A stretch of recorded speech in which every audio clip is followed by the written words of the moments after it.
I'm tired. I'm tired. Like last video I said I was slacking. Today I'm just tired. I'm just tired. And then it's making me want to stop doing things and basically just to give up on everything I'm doing right now. I mean everything. I don't feel like doing anything right now. It's like my spirit still wants to go, keep going. But my flesh is what's holding me back.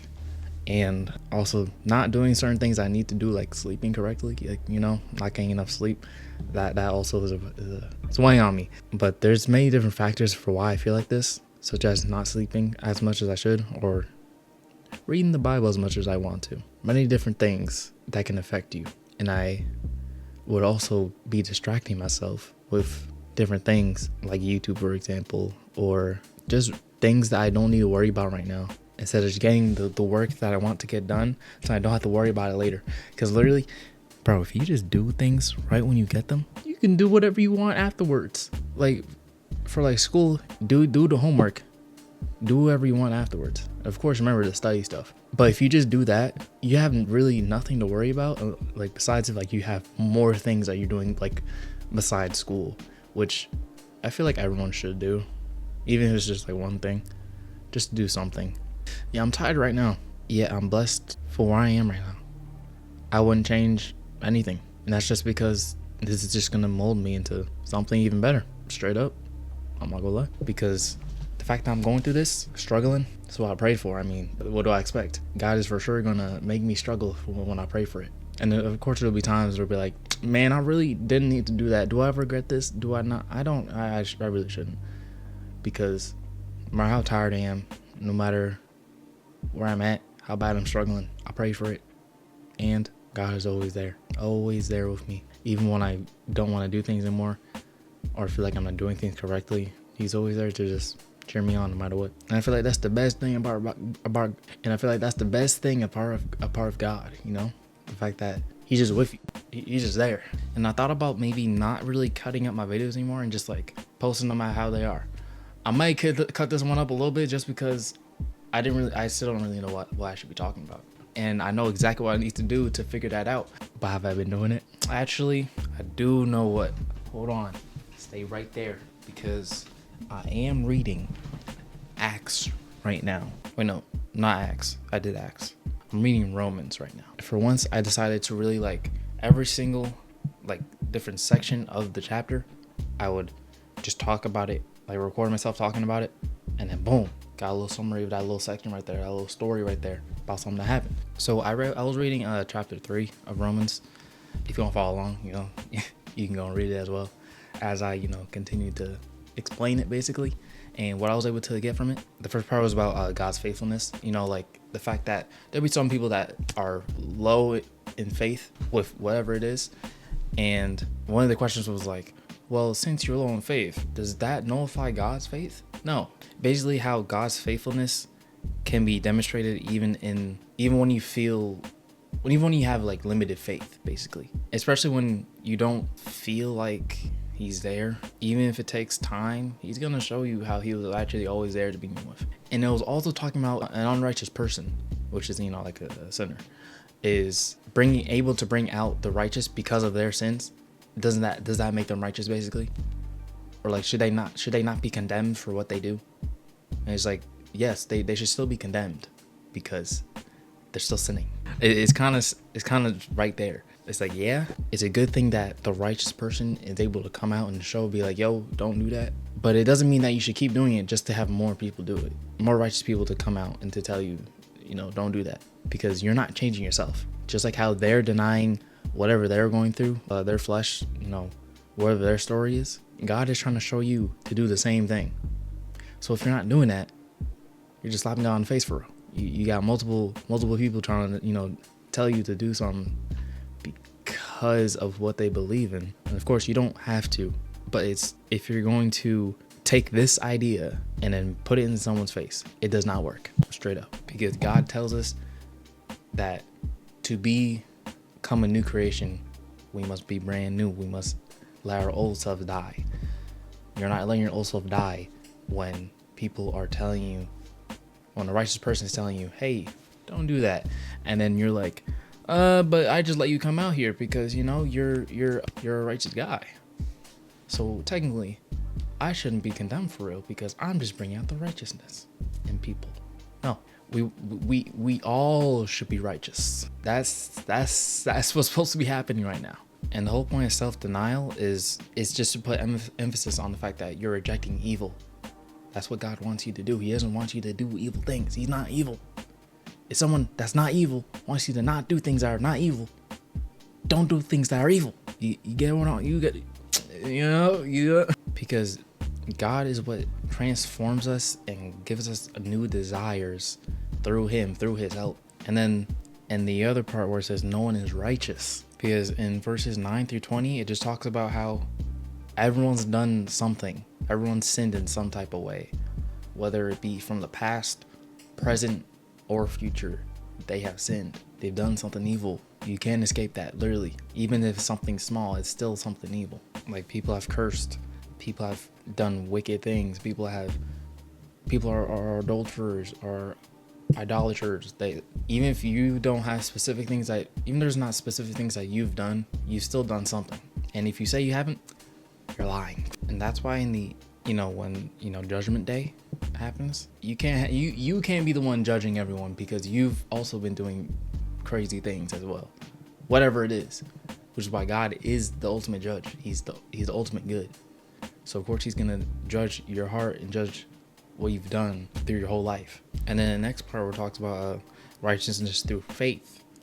It's like, well, how is there gonna be righteousness in faith? Jesus is Jesus, Jesus, the King. Because in verses 21 through 31, basically the rest of Romans chapter 3, it talks about how, righteousness isn't achieved through law observance, but through faith and acceptance in Jesus. That we all fall short of the glory of God. And everyone, you're going to hear that all the time, because it's true. Just because I'm talking to you right now on a camera, I'm talking to a camera right now, but I'm really talking to the soul that's on the other side of the screen right now. You've done bad things, just like how I've done bad things. Does not mean that just because I'm doing this does not mean that I'm better than you in any way. I'm not. I'm a regular person, just like everybody else in this world, just like every celebrity, every pastor, everything. The only person that has never sinned or done anything wrong is Jesus Christ. Let that sit in. Let it sit. Wait, did I say sit in? Let that sink in. Because God presented Jesus as a sacrifice. That's how much he loved us. He literally sent his human form to die for us, every single person. A righteous death. He died for the church. The church isn't the building. The church is the people. It is a group of people. He did this to demonstrate his justice. He did this to demonstrate his justice, and because in his forbearance he had left the sins committed beforehand unpunished, as it said in the text. It just shows how much he loves everything. Everything. And it also says, I think in like the last sections, well, Jews are saved. Are Gentiles saved? Yes, everybody is saved actually, because we're all created by God. Now it's just if you choose to believe that he died for you.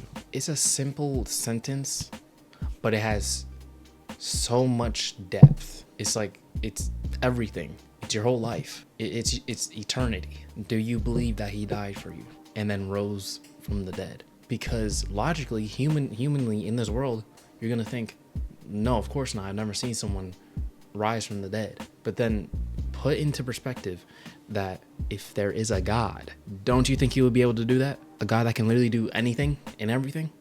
A God that transcends time, is beyond time, created time? Think, people, if God can do all that, and there's still miracles to this day. You may not see it as much just because of how the news is now, but there's still miracles that happen. And those are the testimonies that you need to hear the most. The testimonies of people that generally did not, it looked like that they didn't have a chance at life or something. Taking for example, Pastor Mitchell, 2819. I don't even remember what I was talking about. Oh, his testimony about his kids, or at least one of his kids. Bro, y'all just need to go see that for yourself. But when I was listening to what he was saying, I was like, dang. And y'all don't think God real? Okay. Because in the end, I'm not the one that's supposed to force you. I'm not supposed to force you at all, just like how God isn't. If God isn't forcing me to believe in him, but he wants me to believe in him, I should be doing the same thing with other people. I can only say so much. He can only say so much and do so much without him basically taking your free will away. But there are many clues, many evidence that points to him. Now it's just if you believe in him and if you believe that evidence. For me, I do. Because bro, what the heck? It generally just looks, it just looks like common sense. I'm not gonna lie. That's just me. But I'm also a person that thinks a lot in their head. So I try to make sure that I'm very thorough with what I think about and what I believe in. What I got from chapter 3 of Romans was just, we've all fallen short. We've all sinned in some type of capacity. But if there's one thing that we should all know and believe, is that Jesus died for us and was risen from the dead. He died for every single person, took every single person's sin, and basically was put under that judgment from God. But if you don't accept the fact that he died for you, then the sacrifice does not go to you, because you're just saying that you don't believe in it. You don't want him. And it's also like, for the people that have little faith and big faith, does that nullify the law? Because the fact that some people don't have that much faith. Let me just read the verse. So it says, since there's only God who will justify the circumcised by faith and the uncircumcised through that same faith, do we then nullify the law by this faith? Not at all. Rather, we uphold the law. And it's just emphasizing that through trust, seeking his guidance, and basically the fact that we do sin, do all these things, shows why the law is there. The fact that we do all these things just shows why the law is there. Because if we didn't do that, there'd be no reason for the law, and vice versa. And I know there's gonna be some things that I just like kind of forgot to say, but I'm trying to do better in that. You know, be able to talk more about things without having to look at notes or something like that. I kind of just want to be able to just talk. Yap session. But next video I'm gonna do better. So hope you guys enjoyed. Hope you guys like this video. And God bless you. God be with you. May he prosper you in every type of way possible. And yeah, God bless. I'll see y'all later.